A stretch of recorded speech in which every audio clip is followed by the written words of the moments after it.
well, I was going to do a video, but he's already doing a video. So now, well, good thing Pico's not doing a video. Thank God I'm not doing a video. Yeah. But basically, we got the Supra. The Supra on its journey. That sounds horrible. On the journey, the Supra picked up a lot of contamination in the paint. So we're gonna be helping that situation as much as possible. Introduce yourself. What's up, guys? Lam Lee. So we just went ahead and paint corrected half the fender, so I'm hoping Jack is happy with it. So let's go ahead and take a look. So just explain to, oh, is it recording? Yep. Just explaining to Jack that the car has a lot of contaminations on it since it's been repainted. It hasn't been really protected. So as you can hear, sounds like sand, and then, but it's clean. Yeah. So he cleaned this before, and it's still, I mean, it doesn't even feel like super rough, but you can hear it. The surface is definitely contaminated. Yeah. So we went ahead and clay barred, compound, polished, and waxed, and now you can hear that now. Nothing. Feels like glass. Huge difference. Huge difference. So he's definitely helping the paint out. It's giving it the best chance it's got. Let's see if there's actually a comparison or not. You can literally see, I mean, you can see the tape line clearly, but even if I move the tape line, you can see, you can hear clearly as soon as I pass that line. So that's definitely helping. And I see a lot. It does look darker. This looks darker than this right here. I don't know if that's showing on the camera or not, but this definitely looks deeper, darker, cleaner, and this has got a little more of a haze to it. You can see it in the reflection a little bit. So it's definitely worth it. That's a good thing to do. There you can see the line. You can see the difference right here. So lighter, darker. And that's just from removing the contaminants and doing the work that he's doing. Sweet. Yeah, dude. Sweet. Look at this. Yeah, he's got a little setup here. Yeah, it makes it easier. Yeah. Yeah, it definitely looks a lot darker. You know what I mean? So I can't imagine the rest of the car. It's lustrous on the left. You got a channel that they can go check your stuff out, or? Yeah, Lam Lee, LAM space LE. It's just very simple, my name. So you can check it out if you want to see any more paint correction stuff. Just check it out, I guess. Cool. Yeah. Let's make the Supra great again. Like the A90. So now it's the next day, and Lam is still working on the Supra. It's a big detail job. It's going pretty good. We'll check in with him in a minute. You can hear the thing going off. Anyway, I decided to do something that every FD RX-7 owner dreads to do. If you have one of these and you've done this job, you know what I'm talking about. It's the rat's nest.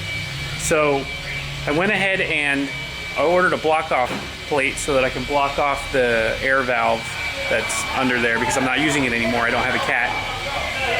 And I went ahead and replaced the turbo control solenoids as well because they are a nightmare to get to, and while you're in here you might as well do it. I also have a fuel system. I'm not going to do that right now just because I don't want to be down for days, and I can get to that later. I don't plan on doing anything crazy right now fuel wise, but I do have the fuel system.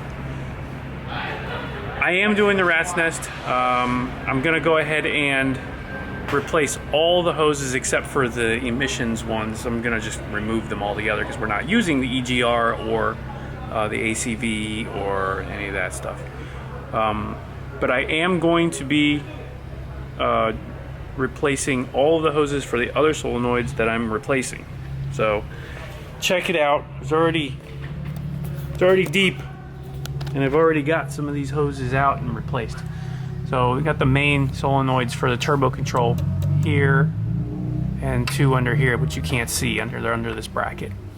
But I had to remove the coil packs and everything to get to them. And I've done probably 20 little vacuum hoses as it is right now. Those are the real important ones. Those are the ones that are inaccessible once you have this thing back together, and there's no way it'll work without that stuff. So silicone, nice and blue so I can see it just in case one pops off or something happens. And I'm gonna keep the exterior ones, the ones that you can see from the outside, black. So that way those are hidden, you know, or these are hidden, and the other black ones are not gonna be hidden. So I don't wanna introduce another color to the scheme. But these under here, bright color, that way you can shine a flashlight under the manifold and you can see if anything has gone awry. So huge job, but when it's done, hopefully I'll never have to do it again, and my turbos will stay sequential and they'll be happy. New solenoids. In the meantime, let's look at Lamb's work here. He's doing a lot, getting a lot done. How's it going, Lamb? Good, man. Yeah? Looking really nice now. I see that. Starting to shine, starting to look like a show paint now. Yeah. That's good. It's looking good. How much work have you put into it so far? Probably 4 hours. About 4 hours or so? Not bad. So that's not too bad. You'll probably end up around a 6-hour job. Yeah. Something like that. Yeah, give or take. And just to give people an idea, you know, I've personally done work like this. I'm probably not as good as you, but I've spent hours and hours and hours doing this stuff, and people getting detail jobs done like this don't really appreciate how much time goes into it. What's a job like this usually cost? If you're just starting off, you're like a beginner, like novice, 500 is what you expect to pay. Okay. And if it's for professional level, that can get up to like 2,000. So what if someone brought a car to you, and they brought you a car like this, and they say, what would it take for you to detail it for them? What would you expect to charge? I usually have a flat rate of 500. So $500 is about where it is for paint correction. Which is what we're really doing here. But of course, if a car is a lot more faded, it's going to take more time. Right. Yeah, so this car probably about 8 hours to do total. A difficult car might cost or be up to like 32 hours of paint correction. The paint's got to be wet sanded and wet sanded, compounded, polished, just like this. You know, there's going to be a little bit. Just, you know, so. That's good. Well, that's the main idea here. You know, we're correcting the paint as much as possible. We're getting all of the imperfections off the surface to bring the color out and get that deep wet look again, which you can see starting to pop out.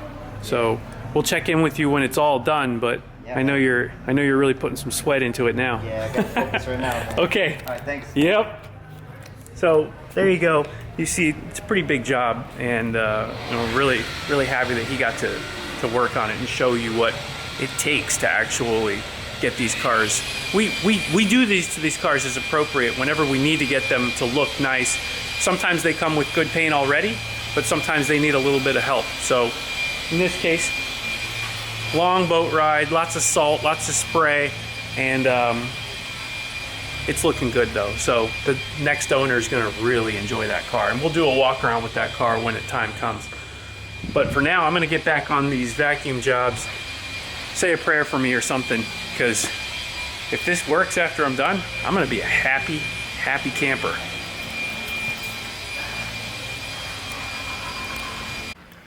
All right, I got it back together. So this is going to be the end of the video, but everything is done. As you can see, you can't really see much blue. I got one little line there because I ran out of black, but other than that, it's all tucked away. It just looks factory again, or the way it was, all black. But there are blue lines in there if you look real close, as you can see in there. You just can't see them from afar. Well, that's gonna work. Well, I hope that's gonna work. So I'm gonna take it for a spin. I'd be willing to bet that I had some vacuum leaks after what I pulled out of there. You can see it's just trash. There was 2 broken check valves. One of them was like impeded or something. I don't know. I tried blowing through it one way and it wouldn't go much, and then the other way was completely blocked off. And then I took off all of the excess vacuum lines, and it just chucked everything. So no more catalytic converter, air control valve, no more AGR, none of that junk. We got rid of it. We have the Haltech. We're able to do that. So if you want to do the same thing to yours, get a Haltech, and then you can shut everything off and you don't have to worry about the air pump and all that stuff. And you can chuck the cat. Just remember, when you do, got to retune. Makes a little bit more power like that. So anyway, hope you guys enjoyed it. Hope you guys enjoyed this video. More to come. I'm gonna do some driving videos with this thing now, and see you in the next one.